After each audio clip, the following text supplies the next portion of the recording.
Welcome back to மிலிலி magic. நான் அவங்க வர்ஷா. இன்றைக்கி நம்ம சூப்பரான ஒரு மோர் குழம்பு ரெசிபி பார்க்க போகிறோம். அதுக்கு தேவையான ஐட்டம்ஸ் நான் இங்கே எடுத்து வச்சுருக்கேன். ஃபஸ்ட்டு நம்ம இந்த மோர் குழம்பு இன்றைக்கி வந்து வெள்ளை பூசணிக்காய் வச்சு ஆசிர்வாட் வச்சு பண்ண போகிறோம். இது நிறைய காய்கறி வச்சு பண்ணலாம். வெண்டைக்காய், சேப்பங்கிழங்கு, இல்லைன்னா போண்டா மோர் குழம்பு அப்படி கூட பண்ணலாம். நான் பக்கத்தில் வந்துட்டு தேங்காய், பச்சை மிளகாய், இஞ்சி, கருவேப்பிலை வந்து அரைக்கிறதுக்கு எடுத்து வச்சுருக்கேன். தென் வந்து அதை அரைக்கும் போது கூடவே கொஞ்சம் திக்னஸ்க்காக நான் வந்து அரிசி, துவரம்பருப்பு, கொஞ்சம் தனியாக, கொஞ்சம் அதுக்கப்புறம் சீரகம் இதெல்லாம் வந்துட்டு தண்ணியில் ஊற வச்சுருக்கேன். அது கொஞ்சம் திக்காக்கி கொடுக்கும் மோர் குழம்பு. அதுக்காக இது வந்து மோர் மேலே வந்து நான் கொஞ்சம் திக்காகவே வச்சுருக்கேன். ஏன்னா நம்ம வேக வைக்கிற தண்ணியெல்லாம் வந்தோடனே ரொம்ப தண்ணியாக போயிடும். ஸோ கொஞ்சம் திக்காக மோர் வித் டர்மரிக் அண்ட் பெருங்காயம், அப்புறம் நம்ம அஞ்சரை பெட்டி, அவ்வளோதான். அதுக்கப்புறம் முதல்ல இங்கே நம்ம இந்த மோர் குழம்பு பண்ணுறதுக்கு பேன் எடுத்து அடுப்பில் வச்சு ஸ்டவ் ஆன் பண்ணிக்கோங்க. ஸ்டவ் ஆன் பண்ணிவிட்டு இதில் தேங்காய் ஆட் பண்ணுறோம் இல்லையா, அரைச்சி விடுறதில்ல. அதனால் நான் கண்டிப்பாக அதை தேங்காய் எண்ணெயில் தான் பண்ணுவேன். அப்போ தான் வாசனை நல்லாயிருக்கும். ஸோ ஃபஸ்ட்டு வந்துட்டு நம்ம இந்த தாளிப்பு எல்லாமே போட்டுடலாம். கடுகு, சீரகம், உளுத்தம்பருப்பு அண்ட் கடலப்பருப்பு, அதுக்கப்புறம் ஒரு காஞ்ச மிளகா. நிறைய பேர் வந்துட்டு இந்த காயை வேக வச்சுட்டு மொத்த மோர் குழம்பும் பண்ணிட்டு லாஸ்ட்டில் தாளிப்பு ஆட் பண்ணுவாங்க. நான் ஏன் இப்படி பண்ணுறேன்னா, கொஞ்சம் எக்ஸ்ட்ரா ஃப்ளேவர் இருக்கும். அந்த கடுகோட டேஸ்ட்டு, சீரகம், இந்த காஞ்ச மிளகா, அதெல்லாம் நம்ம வந்துட்டு அந்த வெள்ளை பூசணிக்காய் வந்து வேக வைக்கிறோம் இல்லையா, அதில் போட்டு வேக வைக்கும் போதே அதோட ஃப்ளேவர் நல்லா அதுக்குள்ளே இறங்கும். அதுக்காக நான் வந்து முன்னாடியே தாளிப்பு பண்ணிடுவேன். ஸோ இங்கே கடுகு, சீரகம், கடலப்பருப்பு, உளுத்தம்பருப்பு இதெல்லாம் வதங்கினதுக்கு அப்புறமா நான் கொஞ்சோண்டு கருவேப்பிலை போடுறேன். அந்த வாசனையும் இந்த மோர் குழம்புக்கு சூப்பராக இருக்கும். ஸோ இதெல்லாம் தாளிப்புலாம் கொஞ்சம் வதங்கினதுக்கு அப்புறமா நம்ம கட் பண்ணி வச்சுருக்கிற வெள்ளை பூசணிக்காய் அதை வந்து நம்ம ஆட் பண்ணிவிட்டு வேக வைக்க போகிறோம். இது நல்லா வெந்ததுக்கு அப்புறமா நம்ம அரைக்க வேண்டியதை அரைச்சி கொட்டிட்டு தயிரை வந்து கொஞ்சம் கரைச்சி கொட்டிட்டோம் அப்படின்னா நம்மளோட மோர் குழம்பு ரெடி.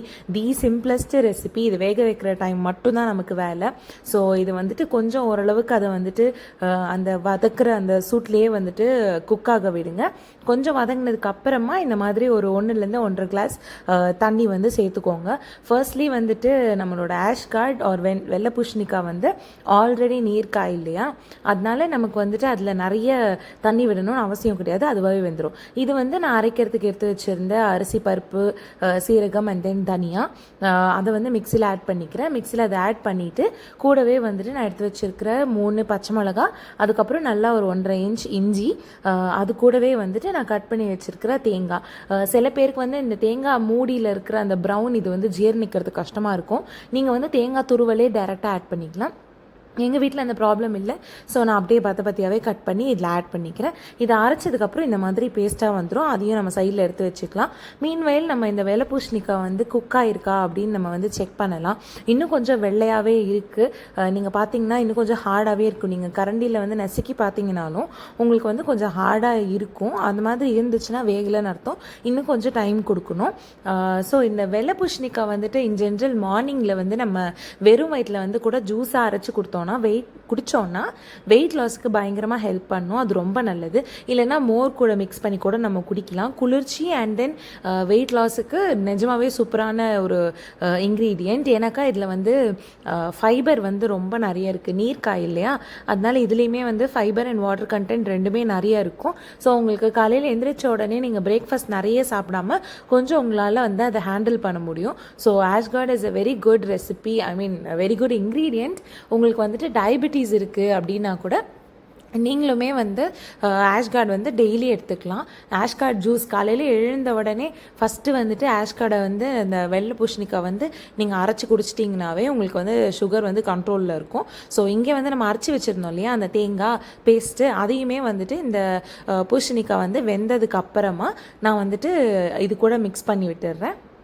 இது கூட மிக்ஸ் பண்ணிவிட்டு கொஞ்சம் அந்த தேங்காயோட பச்சை வாசனை போகிற வரைக்கும் விட்டுட்டு அதுக்கப்புறமா இங்கே நம்ம மோர் எடுத்து வச்சுருந்தோம் இல்லையா, நான் மேலே மஞ்சள் பொடியும் பெருங்காயமும் போட்டு வச்சுருந்தேன். அது வந்துட்டு லைட்டாக கொஞ்சம் அந்த உப்பு அந்த இதெல்லாம் அதில் உப்பு இல்லை மஞ்சள் பொடி அண்ட் பெருங்காயம் அதில் மிக்ஸ் ஆகிற மாதிரி வச்சுட்டு இதில் மிக்ஸ் பண்ணிவிடுங்க. நம்ம எப்படியும் கரண்டி போட்டு கலக்கிறப்போ எல்லாமே மிக்ஸ் ஆகிடும். ஸோ அதில் மிக்ஸ் பண்ணிவிட்டு நம்ம வந்து தேவையான உப்பு போட்டு ஒரு கொதி விட்டுட்டோன்னா நம்மளோட மோர் குழம்பு ரெடி.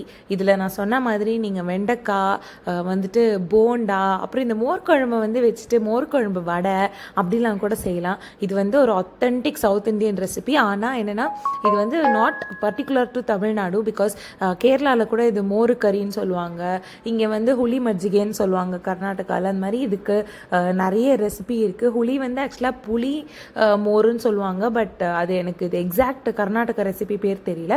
பட் இதுதான் நம்மளோட தமிழ்நாடு ஸ்டைல் மோர் குழம்பு. ஸோ கண்டிப்பாக இதை ட்ரை பண்ணி பார்த்துட்டு உங்களுக்கு எப்படி வந்திருக்குன்னு நீங்கள் கண்டிப்பாக கமெண்ட் பண்ணுங்கள். ஆல்சோ நம்ம வந்து ஆல்மோஸ்ட் 500 சப்ஸ்கிரைபர்ஸ் கிட்ட வந்துட்டோம். மேபி நான் அதை போஸ்ட் பண்ணுறப்போ 500 ஆகிட்டுருக்கோம். So thank you all for subscribing to my channel. இதே மாதிரி கீப் வாட்சிங், I will post more interesting videos. So meanwhile இங்கே வந்து நான் மோர் குழம்பு வந்து மூடி வச்சுட்டேன். கருவேப்பிலை மேலே கொஞ்சம் ஆட் பண்ணிவிட்டு மூடி வச்சுட்டு இங்கே பார்த்தீங்கன்னா கொஞ்சம் கொதி வந்திருக்கு, சைடெல்லாம் பபிள் வந்திருக்கு இல்லையா, வந்துருச்சுன்னா இட் மீன்ஸ் இட்ஸ் ரெடி. இதுக்கு மேலே கொதிக்க விட்டிங்கன்னா மோர் வந்து திரிஞ்சிரும். ஸோ மோர் குழம்பு இஸ் ரெடி. என்ஜாய்.